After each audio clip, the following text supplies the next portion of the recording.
last time we did the Euclid's lemma, right? So if A divides BC and A and B are co-prime, then A divides C, right? So up to this one we stopped, right?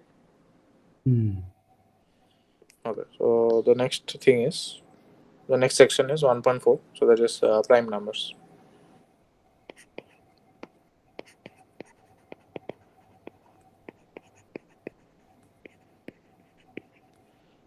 Okay.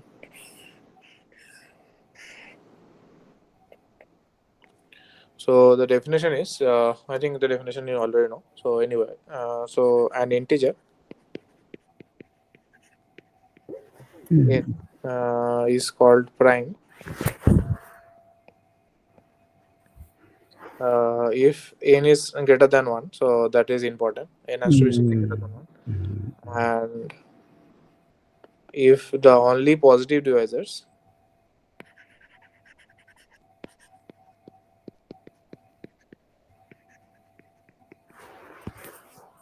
of n are 1 and n. So yes, so this positive divisor, this term is also important. So if I take any n, if the positive divisors are only 1 and n, then we'll say that n is a prime number.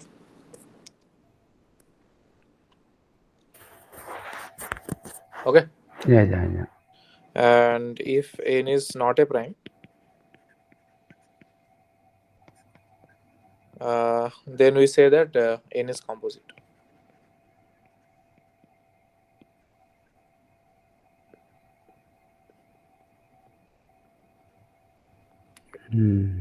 So examples will be 2, 3, 5, 7, and so on, right? So these are some primes. Okay. So the first theorem regarding this one is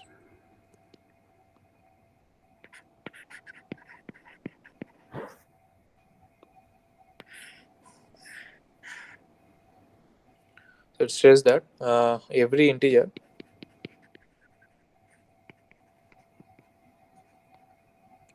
n greater than 1 is either a prime number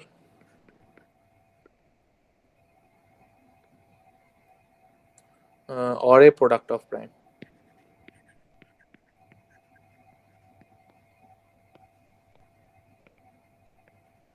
Okay. So this is the statement. So every number that is greater than 1, every integer, so it is either a prime or it is a product of primes. The statement is clear, right? Yeah. Right. So let us see the proof. So proof will use induction on n.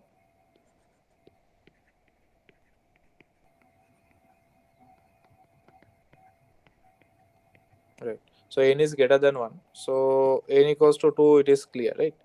Because 2 is a prime. So it is clear, right?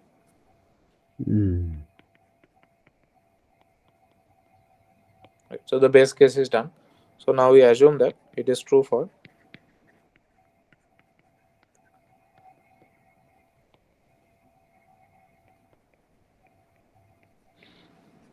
every integer less than n, right? So we'll assume that it is true for every integer less than n. Now, if n is not a prime, then if n is not a prime, then it has a positive divisor. And then there exists a divisor d that divides n such that d is neither 1 nor n, right? Because n is not a prime, right? Yeah. Right. So then since d divides n, I can write n as c times d for some c, right? And c is not equals to n and c is less than n, right? Because d is also not equal to n, right? or 1, Mm. right? Yeah, yeah, yeah. So I can write n as product of two integers c and d such that uh, both of them, so both c and d, so these are strictly less than n, and both are bigger than 1, right? So I can apply the induction hypothesis on c and d, right? So hence, using the induction hypothesis,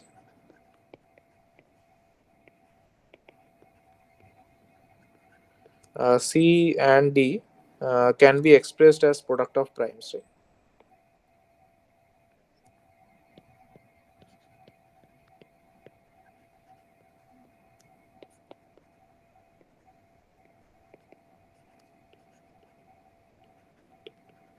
Right?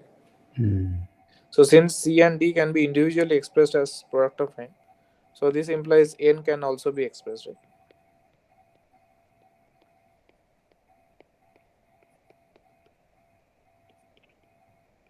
Mm. Right? Mm. So then we are done, right? Because if n is not prime, I showed that it can be expressed as product of prime. And other case is n is prime, then it is automatically done, right? Yeah, yeah. Mm. So this statement and proof is fine, right? Mm. Right. So the next theorem is,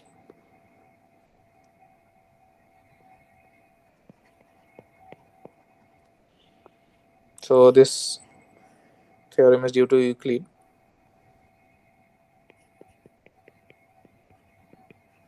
So it says that there are infinitely many primes.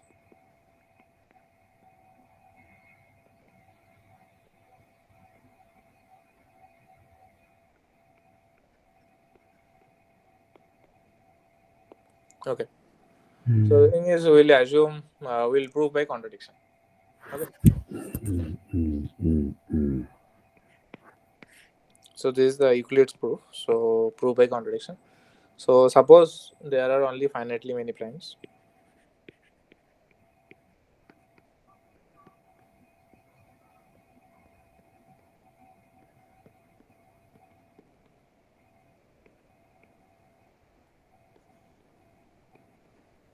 right? Mm. So and then we can enumerate them, right? So since there are finitely many primes, I can write p1, p2 up to suppose pn, right? Mm. Mm. Mm. Now we define a new number. So let capital N, that is nothing but the product of all these things, p1, p2 up to pn Mm. plus 1, Yeah, yeah. right? So now n is greater than 1, so that you can easily see. So this implies that either n is a prime Mm. or n is a product of primes by the previous theorem, right? Mm. So up to this is fine, right? Yeah, yeah, yeah. Mm. So the thing is, n cannot be prime, right? Because we have all the list of primes p1, p2 up to pn. So these are the finite. This is the finite list of all primes, right? Mm. So n cannot be prime. So n has to be the other thing. That is a product of primes. Mm. So of course n is not a prime.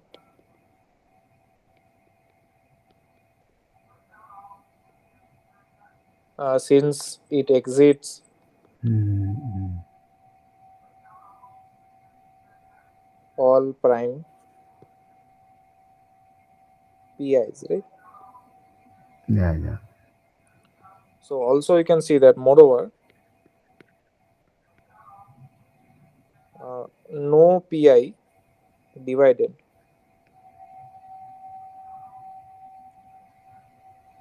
Mm. right? Mm. Mm. So for I less than equals to 1 less than equals to n. So none of the pi's is actually divided. Why? Can you tell me? Mm. What's in your question?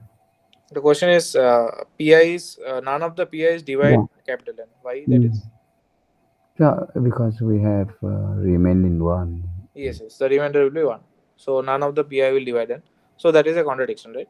So it is neither a prime nor I can write it as a product of primes, right? Mm. So this contradicts the previous theorem, right? Yeah, yeah. So this is a contradiction.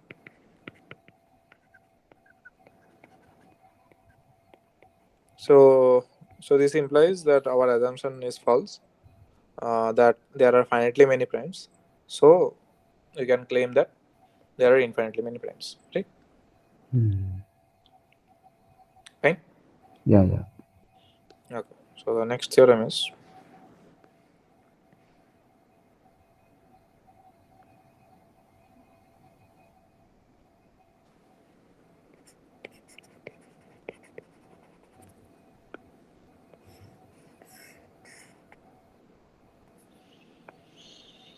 so if a prime p does not divide a,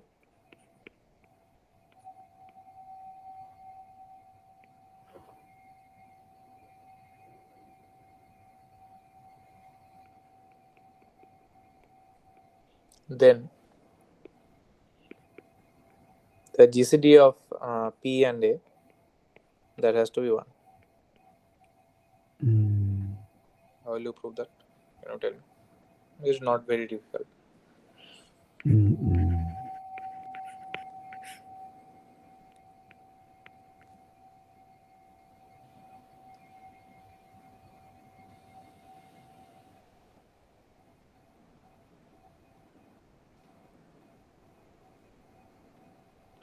mm.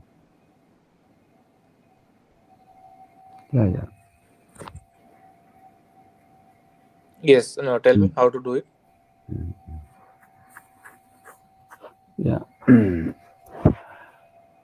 We can do the contraction, is right? Yeah. Yes, the contradiction, how will you do? Yeah. B equal to AC. Right. Yeah. So suppose let us take uh, B. d equals to the GCD of p comma a, right? So this implies that d divides p, Mm, right? So the only divisors of p are 1 and p, right? So this implies that d equals to 1 or d equals to p, mm. right? Oh, wait, wait. I'm always confused about English. Divide. Divide. That's Yes, my. yes. That's So mean. I. Okay. That's this mean. is the division, right? Uh, mm. So B. D divide by B and D divide by A. Yeah, that's the condition. Right. So this is, so So suppose this is D. the GCD, right? So GCD always divides the number. So I since P has Okay, okay, only okay, okay. divisors 1 and P, Because B is prime. Yeah, yeah, it's okay. right? And from here, I get one more condition that D divides A also, right? Mm, So since D can be either 1 or P, D cannot be P, right? Because P does not divide A. And we mm, know that P does not divide A, right? mm. So D equal to one. Yes. So this will imply that D is equals to 1. So hence this one is done, right? Mm. Okay. So next statement is,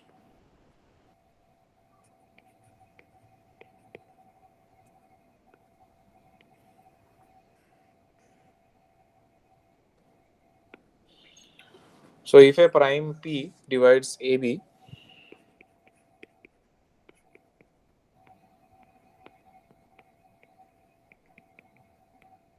this is the product of two numbers A and B, then P must divide A or P must divide B, right? This is two things, or more generally,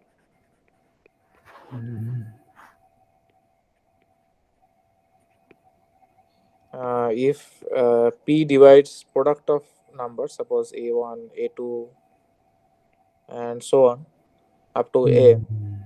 then P must divide AI for some I. Mm. Right? Yeah, yeah. Okay. So yes, can you tell for the two terms? Can you tell me the proof? Y B divided by AB divided by AB, then B AB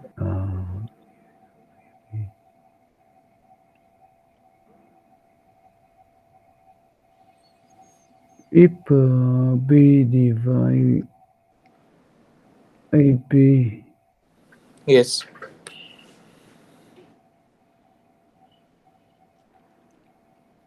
So P divides AB, then either P So divides AB or B, P divides B. so we can write AB equal to B multiplied with some K, right? Okay. So P divides AB. So this implies AB equals to P times K, right? Yeah. Then Then then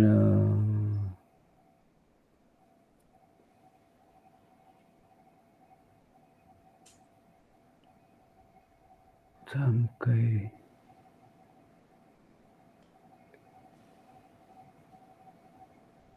So that means AB divide K equal to B. So A divide K. No. no, No. directly cannot say. Uh, Yes. So I think this we can approach like this. So P divides AB, right? And we also take that. So assume P divides AB and P does not divide A, right? uh, So then we'll prove that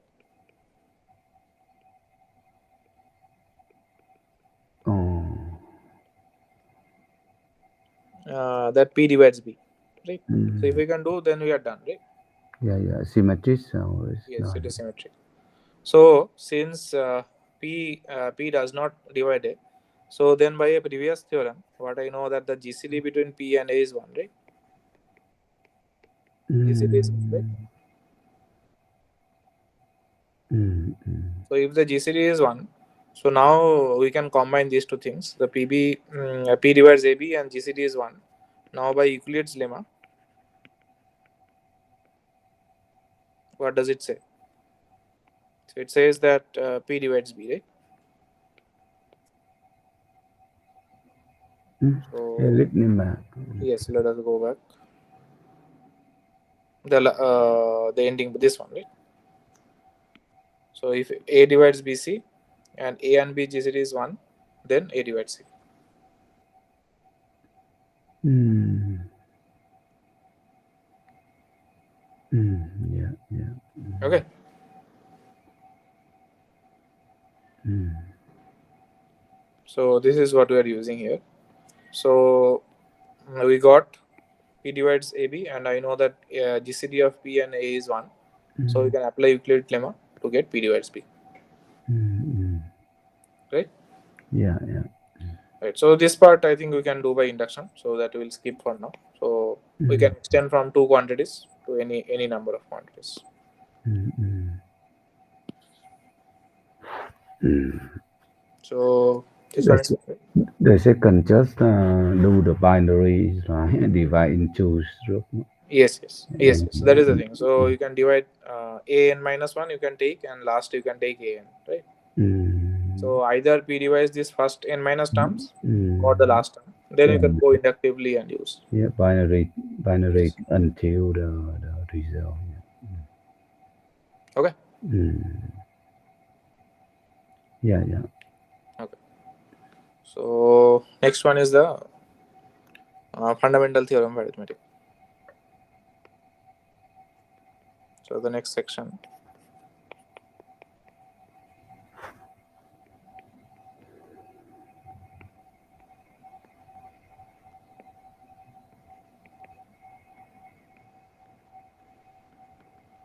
Okay.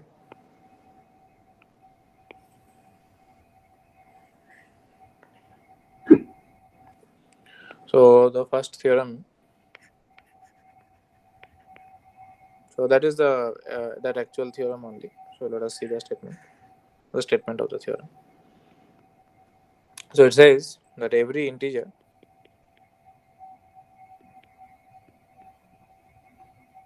n greater than 1 can be expressed or can be represented as a product of prime factors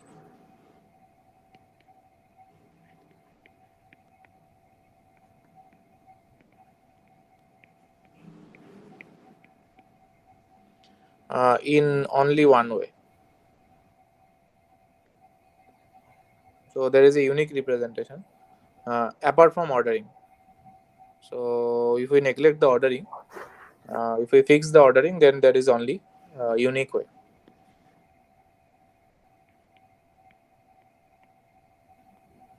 So here ordering means, so suppose I have 6, right? So I can write it as 2 3 or 3 comma 2, right? So if I ignore this ordering, then there is only an unique way to write the prime factorization. Okay. For every n equal greater than 1 cumulative is a product. Uh, that mean n can be product of okay some gram. Yes. Mm. But in previous theory we have some same thing is right. Yes, yes. But the thing is here more one more condition what we are having is uniqueness. Unit net. Yeah, yeah, yeah, So only one way we can write it, right? yeah, yeah. Here we have one right. Yeah. Yes. Okay, Okay. let us see the proof.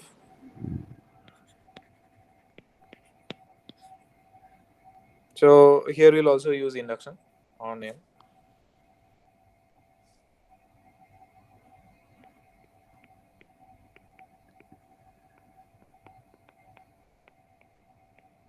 Right. So the theorem. So for n equals to 2, the theorem is true, right? Hmm. So because it is just it is itself a prime, right? But one is not prime. No, one is not a prime. So that's why everything we So are starting. how can we divide two No, no, no. as a product of prime? Yes, because 2 is itself a prime, right? So I can write 2 as 2 only, right? Yeah, that's okay, but it's not the result of production, is right? Yes, yes. Product of primes, it does not say, right, how many terms should be there in the product. I can have one term in the product. So that is also a product, right? One term is no operation, is right? Yes, yes. If That we is fine. can, well, if we represent two equal to two times one, No, no, no. We uh, are not writing 2 times 1. Only 2. We are writing 2 as 2. So that is also, that is actually vacuously true, right? mm, yeah, two is okay, but it's not the result of production because no one here, no Yes, one yes. 1 operation, is not a prime, but it's okay. right? So the theorem is true for n equals to 2. Now we'll assume that the induction hypothesis. But three equal to three. If Yes, yes. But we don't need that. We'll assume up to n and then prove for n directly. So assume that it is true, that the theorem is true for all integers greater than 1 and less than n. So 1 strictly lies between, so k lies between 1 and n. So suppose it is true for all integers k such that it lies between 1 and n. Right? So now we'll prove for it is true for k equals to n.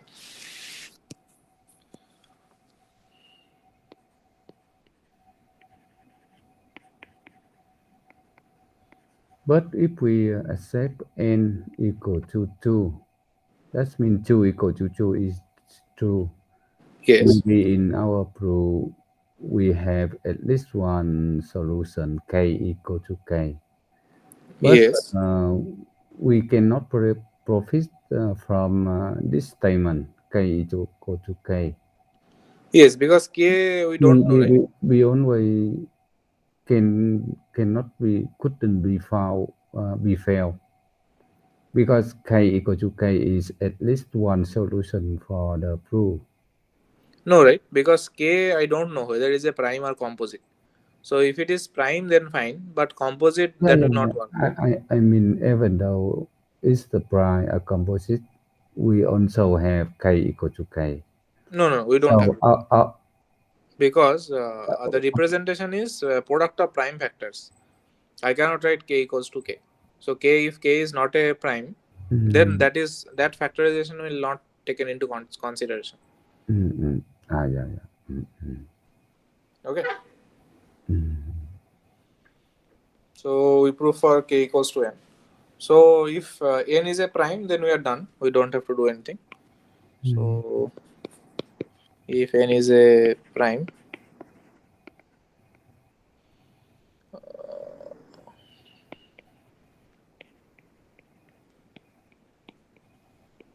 nothing to prove. So only case is assume that n is composite.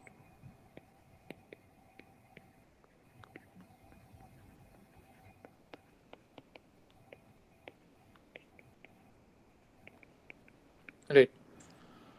So I know that by the previous theorem, I know that any integer that is composite, I can write it as a prime factorization, right? So only the thing you have to prove it that the prime factorization is unique. So mm, suppose n has two prime factorization.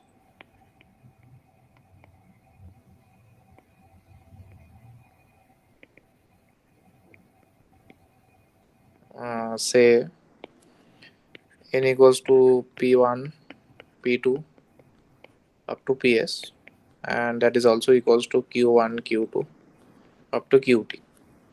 Okay. mm, So what is our aim? So we wish to prove that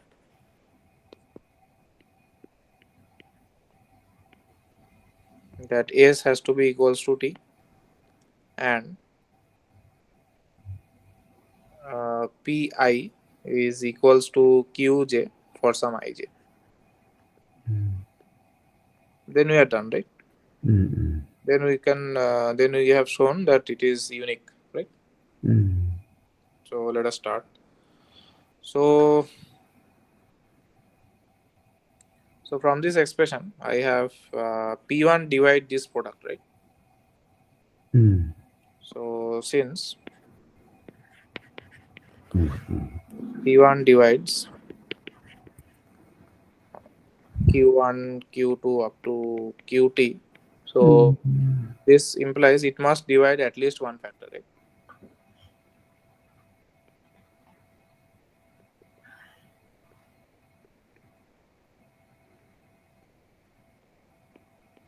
mm, Okay.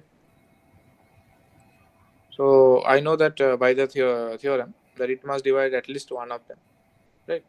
mm, So so without loss of generality, we can assume that p1 divides q1, right? Otherwise, we can relabel the mm, q's, right? mm, So since p1 is prime, q1 is also prime. So the only way it can do is p1 has to be equals to q1, right? mm, Since p1 and q1 both are primes, mm. right? Yeah, it's okay. Right. So now I divide both side by p1. So from the equation what I have is n divided by p1. So that is p2, p3 up to ps equals to q2, Mm, q3 up to qt, right? mm, So what I get is n divided by p1. So if S is strictly greater than 1 and P is also strictly greater than 1, then N divided by P1, so that is strictly less than N, right? That is between 1 and N, right? So now I can directly apply induction hypothesis on this N divided by P1, right? So by induction hypothesis,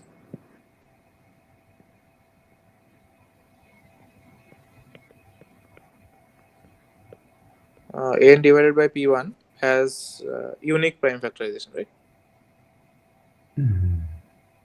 Yeah, yeah.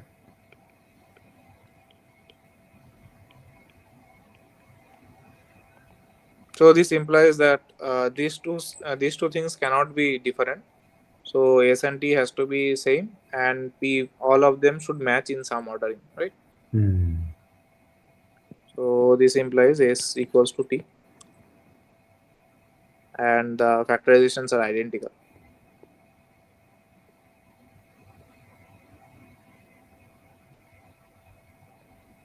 right? So this completes the proof, right? Yeah, yeah. So we started with two different factorizations, and we proved that no, they cannot be different; they are identical. So for every composite number or any integer, we can be represented as product of prime factors in only one way, right? Yeah, it's okay. Right. Okay. So the next thing is what we wrote, that the factorization what we wrote, that need not be unique, right? The prime factors. So for example, 12, I can write it as 2 times 2 times 3, right? Yeah, yeah. Right. So the thing is, what we'll do is we'll combine all the prime numbers, so that uh, so if the distinct prime factors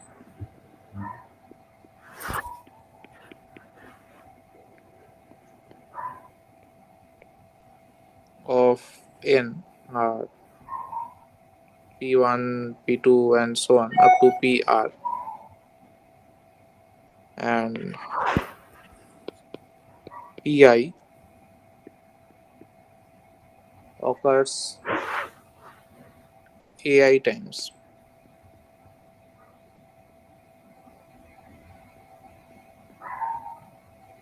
then we'll write n as p1 to the power a1.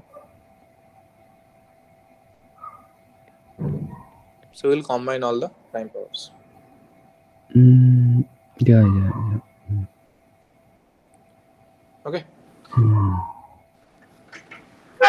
Yeah, it's okay. Okay.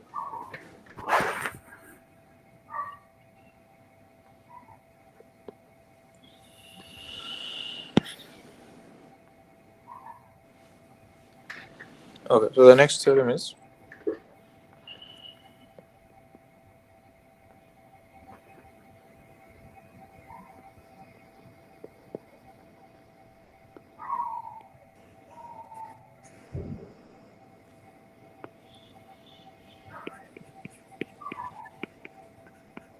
so if I write this symbol, you know, right?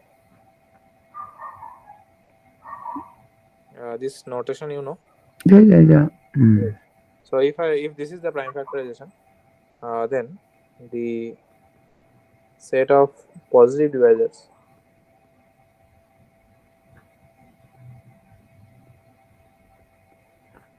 of n is the set of numbers of the form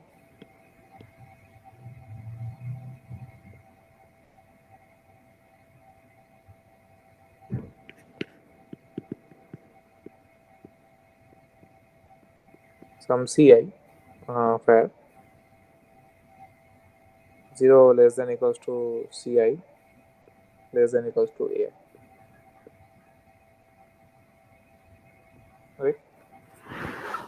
So for any such number, so that will be a positive divisor of the n, right? Set positive development. And the set of number of PI. The difference is CI and AI. If n equal to 1, the set positive divisor of n. Yes.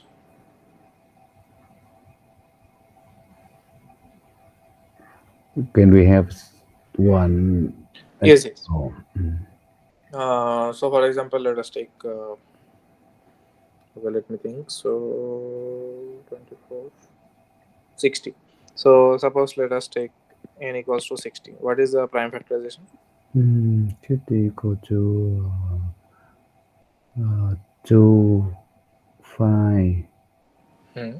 2, 5 is 10, 10, so 2, 3. So Right. 2. So 2 square 3 times 5. Mm, Right. This is the prime factorization. Right. So what is so now I have to find what are the how many what is the set of divisors, set of positive divisors, right? So it is p1 to the power a1, p2 to the power a2, p3 to the power a3, right? So mm, this is the thing. So a1 is 2, a2 is 1, and a3 is 1, p1, p2, p3 is 2, 3, 5, right?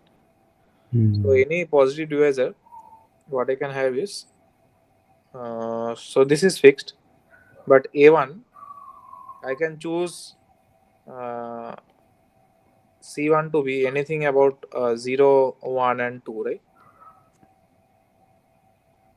So suppose I want to create a divisor, suppose d divides n, right? So then the prime factorization is p1 to the power c1, p2 to the power c2, p3 to the power c3, right? Where c1 can be anything between this one, c2 can be anything between 0 and 1, and c3 can be anything between 0 and 1, right?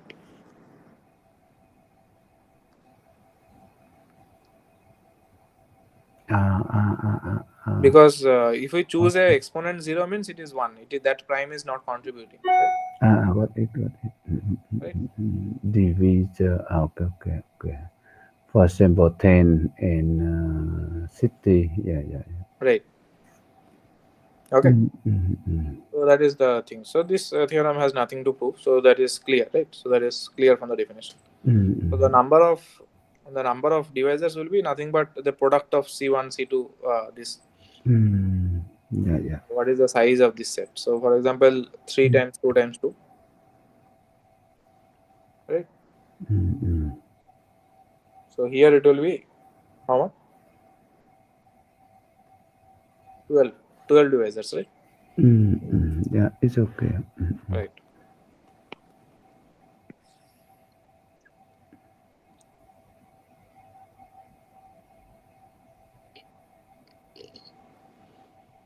Mm, 1 minute. So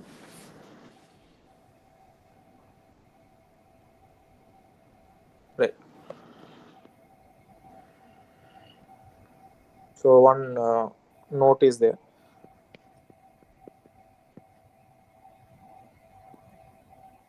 So if we label the primes,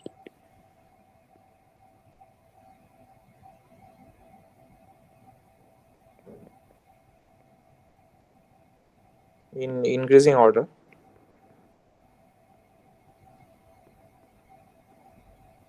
that is suppose p1 is 2, p2 is 3, p3 is 5, and so on, like that we label, and pn is the nth prime. So then every positive integer Mm,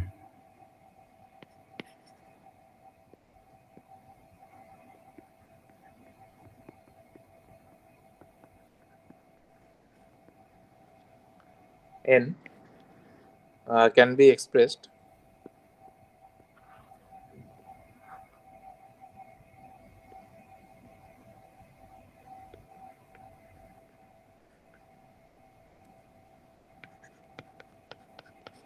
I equals to 1 to alpha So infinity, p1 to the power a1, right? Here pi to the power ai can be anything greater than equals to 0, right? So if suppose 7 is not a prime factor, then I can put that corresponding a to be 0, right? So any number I can express like this, right? Yeah, yeah, right.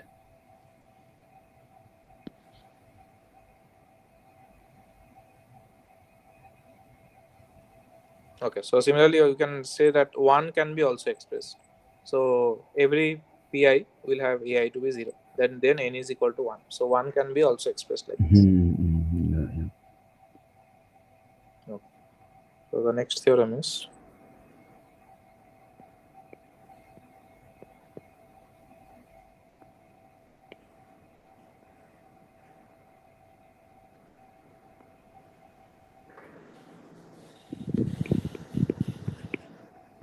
so if two positive integers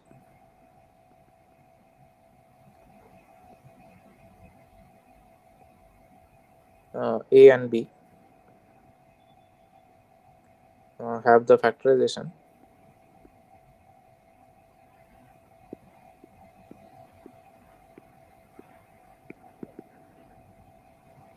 suppose a is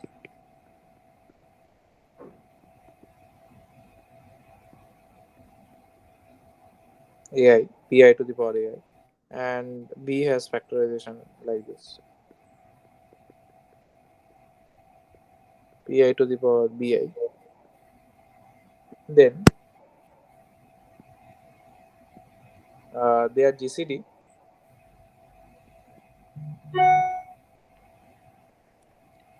has the factorization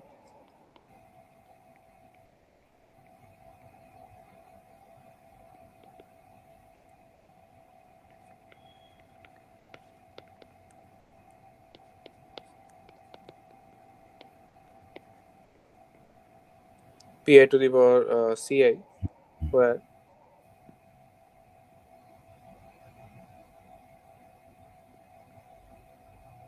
each ci is a minimum of ai Yeah, and yeah. bi, right? So do you know the proof? It's okay. The proof is not very difficult. Let us see the proof.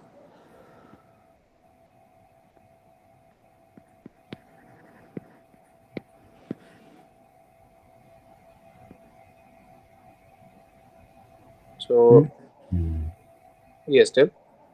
No, okay. I think it's the, of course, it's the, it's what we need to prove, yeah. Okay, fine. So this is fine, right? Yeah, because I think don't need to wrote that because it's the definition of production. Right. Yeah, yeah. Okay. Yes, So that is fine. so it's the yeah. Okay. So the But next one. okay, but if the pro is have some interest, then we can yeah see. Yes, just it is a I think just it's the same with previous theorem. yes. So Yeah. we'll assume that D is a common divisor. So since Mm, GCD is the highest common divisor, so that's why the powers, the exponent will be the minimum. It has to be both less than equals to AI and yeah, less than yeah, equals yeah, to yeah, BI, right? So yeah, that's why it is the minimum of AI over here. yeah, yeah. Yeah, So that that, is that come from the definition of production. Yeah, yeah. right. So next one is,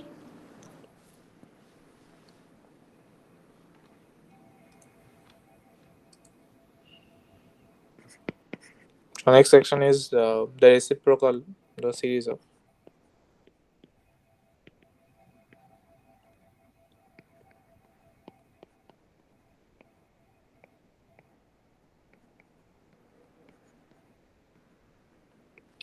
So this is the series of reciprocal of the prime. So what is the theorem?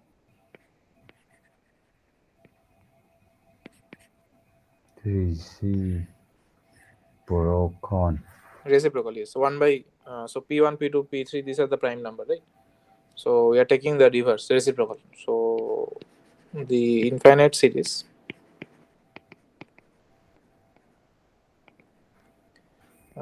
n equals to suppose 1 to infinity 1 by Pn. So if I take the reciprocal of the prime and then sum up all the primes, so then it diverges. Mm, Okay. mm, The statement is fine, right? mm. Yeah, yeah. One, Diverges, the one, series divergent, you know, right? 1/2, 1/3, 1/5, Yes. something. Yeah, and divert. Yeah, the limit would be some boy. Yeah. Yes, yeah, diverges means it does not converge, right? So it is the summation, Divert. Divert. Okay, okay. Divert. Not convert. Okay. right? They have no limit. Right. Mm, Okay. mm, Okay. So the thing is, we'll assume that the series converges and we'll obtain a contradiction. mm,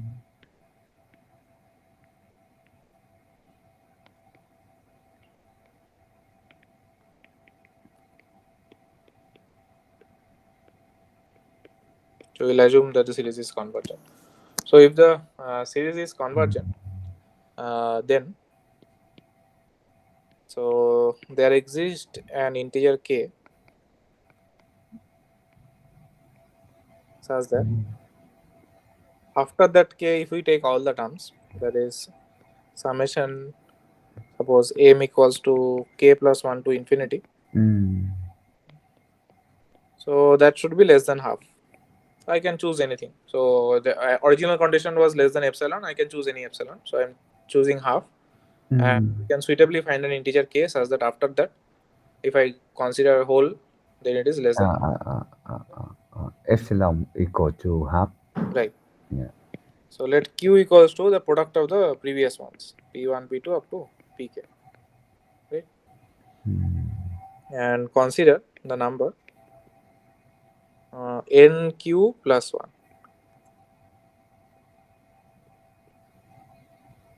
for equals to n equals to 1 2 so on. Right. So by construction, none of them is divisible by any of the primes p1, p2 up to pk, right? that Q. Okay. Right. B1 to BK. Okay, okay.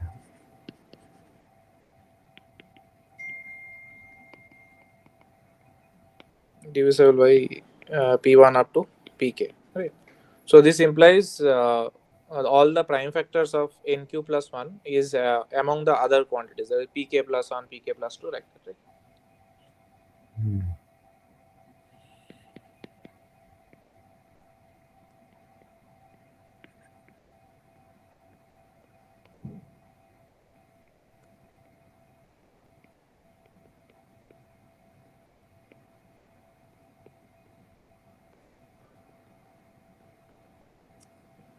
So therefore, what I can have is, if I take the summation